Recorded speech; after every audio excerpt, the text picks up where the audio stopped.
So I just started recording. So I think everybody's logged on. So hey guys, welcome to the Exam in Lifestyle group.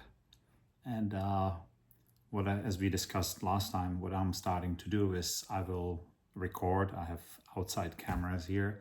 So I will record our group and I will do the lecture part in the beginning, discussion part in the beginning. If you have a pressing question, you can put it in, but I'm recording with these outside cameras, because some of you are my patients, so we maintain confidentiality. After I go through the topic, then I'm going to stop the video and we can discuss it. You can bring up any questions, and then we can talk about whatever topics you want for the rest of the time and exchange recipes or whatever. So today's topic is food addictive? Is there such a thing as a food addiction, in other words? I watched a video recently on YouTube by a YouTuber who I quite respect. He's very knowledgeable about nutrition. He usually puts out some good stuff. And then suddenly he came up with this short video and was very passionate. And he talked about some study that he just read that said that they saw no dopamine response to stimulating food that would be different from eating regular food. There's so much evidence, so many studies showing how dopamine, stimulating foods trigger dopamine response.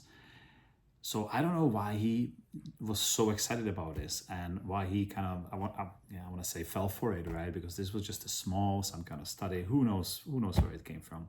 So I think food addiction is one of those topics that are so sensitive, like so many topics about food, right? Like protein, meat versus veganism, low carb, high carb diets, keto, paleo. People can get so passionate about these things.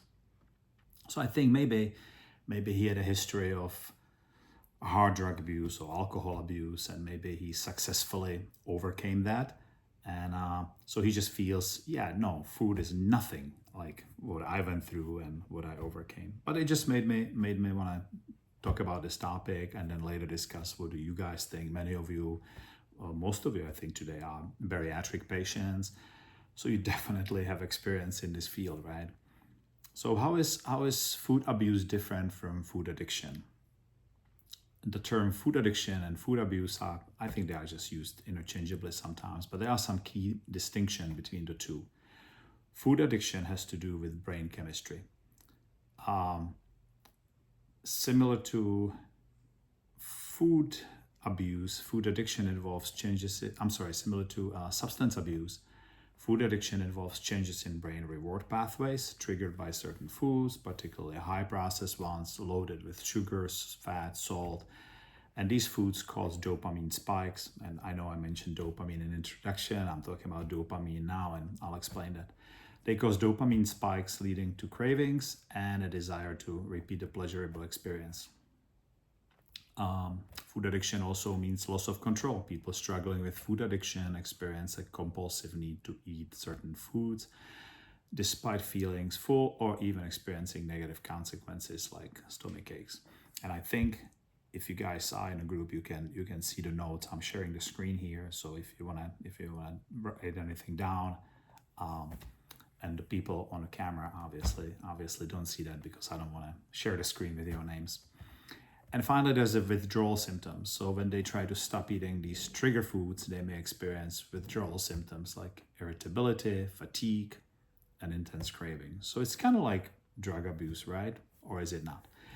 And then food abuse is different from addiction. There's an emotional connection often. Food abuse is more about using food to cope with negative emotions or stress. It's not necessarily about specific food itself, but rather the emotional comfort derived from eating. Binge eating is a good example of that, right? Food abuse may involve episodes of binge eating where large amounts of food are consumed rapidly, often in secret, or often cause shame. However, the focus isn't on a specific food or the pleasure it brings, but on numbing the emotions. And there's less emphasis on withdrawal. There's generally less emphasis on withdrawal symptoms with food abuse compared to food addiction. So here's kind of sort of analogy. Imagine someone loves chocolate cake. They find it delicious, eat it occasionally. That's normal enjoyment. Food addiction would be they become obsessed with chocolate cake, needing to eat it constantly despite feeling sick. They experience withdrawal symptoms if they try to stop. Food abuse, on the other hand, they only crave chocolate cake when stressed or sad, using it to numb their emotions. They might binge on it, but don't necessarily experience withdrawals if they stop. And there are some overlapping characteristics. They can, between the two, someone struggling with food addiction might also use food to manage emotions. So we're talking about substance abuse. So is food a substance? Well, when we talk about substance abuse, we usually mean specifically like alcohol addiction. We don't talk about beer addiction or wine addiction or whiskey addiction. I mean, people obviously are drinking beer, wine, or whiskey, but it's alcohol that they're addicted to. And that's kind of helpful because nobody is addicted to broccoli. So when we talk about food addiction, I think we are talking about specific substances, and they are often combined in processed foods in the food that cause the difficulty, right? Now, of course, people can become addicted to eating, and if the food is high in calories, like let's say meat, there can still be problems, and it's not necessarily any substance. But overall, I think it holds true. So there are also different types of addictions that we talk about in sort of behavioral health field. There's a substance addiction, which involves the misuse of substances like we've been talking about, like alcohol, drugs, nicotine. Behavioral addiction, which involves compulsive engagement in activities, will be gambling, sex, shopping, internet use, and maybe binge eating. And then process addiction. So with behavioral addiction, it doesn't matter even what the food is, right? And then process addiction, similar to behavioral addiction, but often involves a repetitive pattern of behavior like workaholism, eating disorders. But I think when we talk about food, the behavioral and process, they really overlap, and we would just kind of really be twisting it. We don't have to worry about it. So food and dopamine, I mentioned at the beginning the dopamine. So dopamine is a famous neurotransmitter. It's we often call it a feel-good neurotransmitter, and it plays a crucial role in reward, in motivation, and in pleasure. And interestingly, food is, in spite of whatever that YouTuber I mentioned said, food is a potent stimulator of dopamine release in the brain. Of course, evolution, right? Dopamine helps us with anticipation. The mere sight or smell of delicious food can trigger dopamine release, creating anticipation and motivation to eat. Consumption, eating pleasurable foods, especially those high in sugar, fat, salt, leads to significant surge in dopamine levels, reinforcing the behavior. So we come back for more, right? And reward. The brain associates foods with pleasure, creating a reward system. This can lead to cravings and overconsumption. So when we eat something for the first time, right, evolution, cavemen tried some berries, they were delicious, full of calories, sweet. So for the first time, dopamine makes us feel good. But it also works in learning or remembering where to find these berries and reminding us to go back and get some more berries. So it serves a very important function. Okay, now foods are often linked to addictive behaviors. While the concept of food addiction is still debated, it's clear that certain foods can trigger addictive-like behaviors, at least in some people. These foods often stimulate the brain reward system, releasing dopamine. And again, remember, the neurotransmitter is associated with pleasure, so we will seek more. And this can create a craving cycle where people want more of that. And these foods often have common characteristics. They are high in sugar. This would include sweets like chocolate, cookies, cakes, sugary drinks. They are high in fat. Foods like chips, pizza, cheeseburgers, ice cream, they all fall into this category. And high in salt, like chips. In nature, there's some things that are high in fat, like fruit, some high in fat, like avocados. High in sugar, like fruit, some high in fat like avocado, nuts, seeds, and some are high in salt, and we need salt. But there is nothing in nature that combines all three of them. The perfect trifecta of processed food, what makes us come back for more, is that these companies mastered how to put high salt, high sugar, and high fat in the same product. So the processed food, that's really, I think, the key in a lot of yours and mine and everybody's problems, right? The role of processed food leads to hyperstimulation. Processed food, often high in sugar, fat, and salt, can cause an exaggerated dopamine release, creating a powerful reward. In other words, response that you would never get from natural foods. Addiction-like behavior, excessive consumption of these foods can lead to dopamine desensitization, requiring more food to achieve the same level of pleasure. But I think the pleasure will never come, no matter how much you eat. Just like with drugs, you're just chasing a high. If you open a gallon of ice cream, then maybe that first teaspoon or tablespoon is just really delicious. But is the second one, third one, fourth one as good? Probably not. And by the time you finish the gallon, you're sick, and you're just chasing the high. It's not as good as that first taste. These foods are also high in refined carbohydrates. And I talk about carbohydrates a lot because, especially in this dieting community and bariatric community, sort of a demonization of carbohydrates, but you need carbohydrates for your brain to function. It's just a question of healthy carbohydrates versus, white bread, pasta, sugary cereals. There are examples of, terrible carbohydrates that cause the insulin crash and we talked about it last time, the insulin crash and almost immediate cravings, which we misunderstand as hunger for more. So, I'm warning about carbohydrates also. We often say that we gain weight because of carbohydrates, but really white bread is a cake. It's not carbohydrate. And as far as weight gain, you can't think of pizza as a carb because most of the calories in pizza come from fat, from the cheese, etc. But we will say we try to avoid carbohydrates like pizza.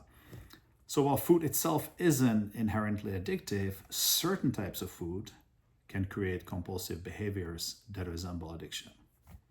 So to kind of start wrapping it up so we have time to talk, in behavioral health and mental health sciences, we use this manual called DSM, and that's got criteria for all the mental health disorders or problems that people may have.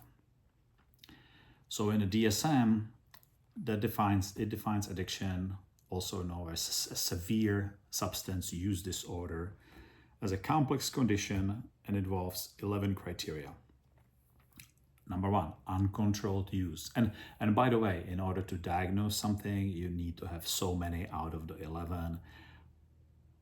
But you can also have 1 or 2, but to such a degree that it warrants the diagnosis. So the first one is uncontrolled use, using a substance in large amounts or for longer than intended, or being unable to stop using it. What do you think? Does food sometimes fall in this category for some people? Do we eat more than we intend to? Think Thanksgiving, right? Tolerance, needing more of the substance to achieve the desired effect. I don't know. We can talk about it. Withdrawal, developing symptoms when not using the substance. And that's, then cravings, right? Experience intense urges to use the substance. People will leave the house in the rain, in the snow, to get to the 7-Eleven to buy the bottle, to get the Coke. And Coca-Cola, not cocaine, or whatever substance, whatever food, again. That and remember, we're talking about not about the food, but about the substances that are in the food, the sugar, salt, whatever, that will drive them to go get something in the middle of the night, or spending a lot of time obtaining, using, or recovering from the substance. Some of these are problematic. So is the next one, like social problems, because food is not illegal, right? So a lot of these, when we talk about abuse and addiction, we have to eat. So it's difficult to navigate this. When does it become time spending obtaining, right? Well, we all go shopping for food, using or recovering from. Again, we'll discuss it when we stop recording. Social problems. Failing to fulfill major responsibilities at work, school, or home due to substance abuse or substance use. We can discuss it later. Dangerous use. Continuing to use the substance even when it puts you in danger.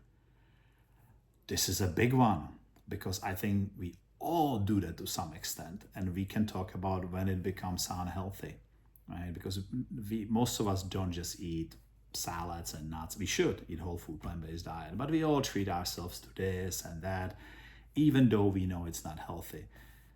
We now know that a lot of meat is not healthy, and forget about processed food. Or ultra processed food. Majority of people eat that, and we know beyond any doubt it's not even like meat where it's a discussion. We know that all of these things present problems. Standard American diet is causing now lifespan to become shorter and shorter and shorter again. So yeah, we're definitely doing that, right? Relationship problems. Continuing to use the substance despite its negative impact on important relationships. I think that's a great topic for discussion once we stop recording. Other activities. Giving up important social, occupational, or recreational activities due to substance use. Yeah, maybe. Somewhere in there, maybe I have a lot of patients tell me that they sort of feel shame because they don't know whether they are going to fit on an airplane seat or go on a ride, because they don't know whether they are over the weight limit to go on, like the Disney or the theme park rides. So that's a factor there, right? And distorted thinking and behaviors. Experiencing distorted thinking and behaviors, absolutely about food. People make themselves believe all kinds of things. That's it. So guys, is there such a thing as a food addiction? We're gonna stop recording and we're gonna discuss that. But before I stop the recording, I think sometimes it's semantics. If you don't need the DSM. If you've tried so many diets and you just try and you're so unhappy because of your health health problems caused by food or because of obesity, I think you would feel that it's a real thing. And some of it's semantics, right? Like if I can say it's in your mind and you can do it and you can quit and you can change your ways, and I am right. But also, if you can do it, that you are right, it's gonna catch, right? So in the next week or next video, let's talk about hunger, what is really hunger, and maybe discuss cravings, because I think it ties perfectly to what we discussed today. But now I'm going to stop the recording and we can have a discussion. So.